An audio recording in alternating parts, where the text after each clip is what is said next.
Well, hello there, ladies and gentlemen. I'm Philanthropone, and I'm back with another brand new VR news video here. Today, we're going to talk a little bit about Apple after a newly leaked patent about some crazy looking ring-like controllers for their future headset, as well as Facebook dropping some numbers regarding their working body, and lastly, an Xbox VR rumor that leaked. But first off, if you're new to the channel, don't forget to hit that subscribe button down below and hit the notification bell so you never miss a video. So yeah, these things look pretty crazy. It's hard to even call it a controller because according to the patent, it looks to be like two ring-like objects you wear on your fingers, and those are able to communicate with the headset apparently, and this probably means that hand tracking is going to be featured in Apple's future headset. So as you can see here in the screenshots, you got the two rings that look surrounded by a ton of sensors, as well as an Apple Pencil that has similar sensors, and this is all important because it's beginning to paint a picture of what Apple's future headset is going to be like, and GizmoChina.com writes this: "The leaks and patents, when pieced together carefully, have shown that the Apple headset has, in addition to VR, both mixed reality and augmented reality capabilities." As you know, everyone is on the edge of their seats waiting to hear some kind of official announcement from Apple regarding their consumer headset, and I think part of the problem is that they're just being overly ambitious in their design with this thing, which will put the product outside of a fair consumer price point, in my opinion, but we'll just have to see what happens. And in our second bit of news, it has been reported that Facebook now has almost 1/5 of their employees working on augmented and virtual reality for the company.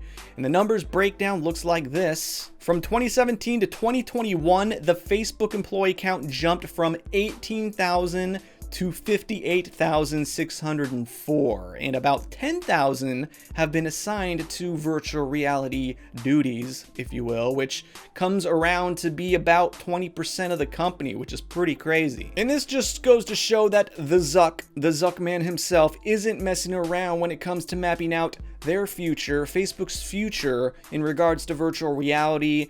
And with the success of the Quest line, specifically mainly the Oculus Quest 2, you can only imagine it fueling the desire of Mr. Zuckerberg even more. Your user agreement sucks. No.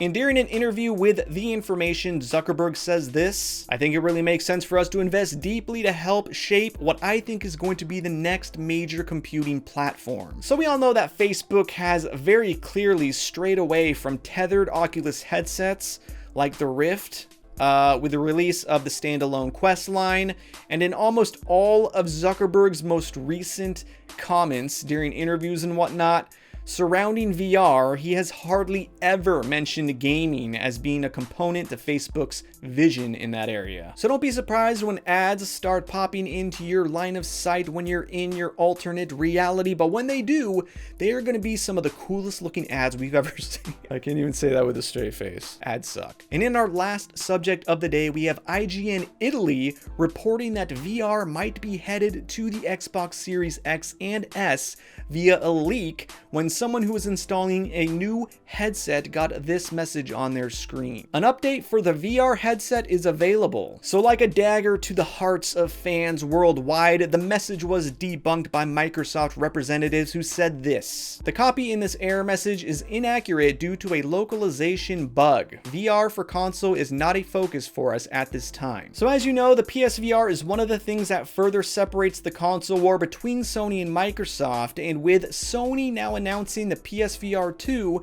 it appears that gap is widening even further. And I personally had an Xbox One and a PS4, and now I own a PS5, and one of the reasons I got one is because I want VR, and I haven't gotten a Series X because I don't really have a huge incentive to get one, and people will, point to Game Pass, and I know that that's Microsoft's bread and butter right now, but I never have really been a fan of subscription-based gaming because it creates this sense of urgency that makes me feel like I have to play these games or else I'm wasting my money, and I'd rather just buy one game at a time that I really want to play and take my time with it. That's just me. So that's all for this one. Thank you so much as always for watching. Hope you enjoyed. If you're new to my channel and are interested in VR or gaming in general, be sure to subscribe to my channel for all of my latest updates in the future. Thank you once again. Till next time. Peace.